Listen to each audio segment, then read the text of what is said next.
Mi interessa dire che con forza abbiamo voluto comunque approvare le linee guida per l'apertura delle piste da sci. Il che non vuol dire che abbiamo segnato un gol. Diciamo che comunque in via preventiva troviamo assurdo non preparare a magazzino le linee guida. Ancora una volta, come per gli impianti di risalita per l'estate, le regioni collegate in videoconferenza hanno anticipato il governo nella speranza così di condizionare il prossimo DPCM che di fatto deciderà per la sopravvivenza o meno di tutta l'economia montana. La misura sarà rispettosa della salute pubblica, ha assicurato Zaia.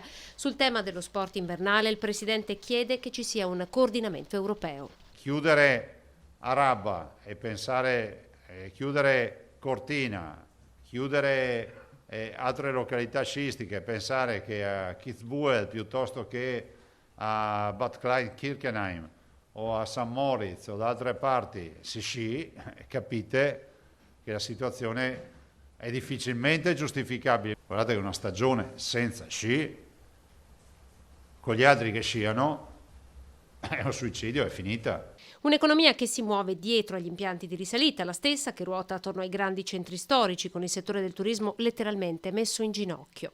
Ho inteso anche chiedere che la conferenza delle regioni si esprima e chieda a gran voce il riconoscimento dei ristori per coloro che hanno adottato misure restrittive e autonome come previsto dal decreto.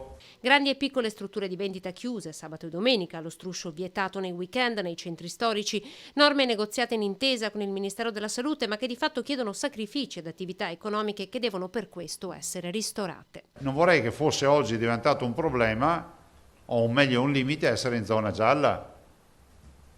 E proprio domani Zaia ha annunciato la pubblicazione della prossima ordinanza anti-assembramenti in sostituzione di quella in scadenza oggi.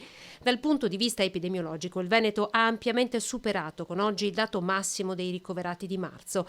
3.250 sono i morti. Di questi solo il 14,2% sono pazienti ricoverati in terapia intensiva, il 56% invece era ricoverato in area non critica. Un morto su due, Covid, catalogato come Covid, classificato come Covid in base alla normativa, un morto su due è morto non in terapia intensiva ma in ospedale, in area non critica.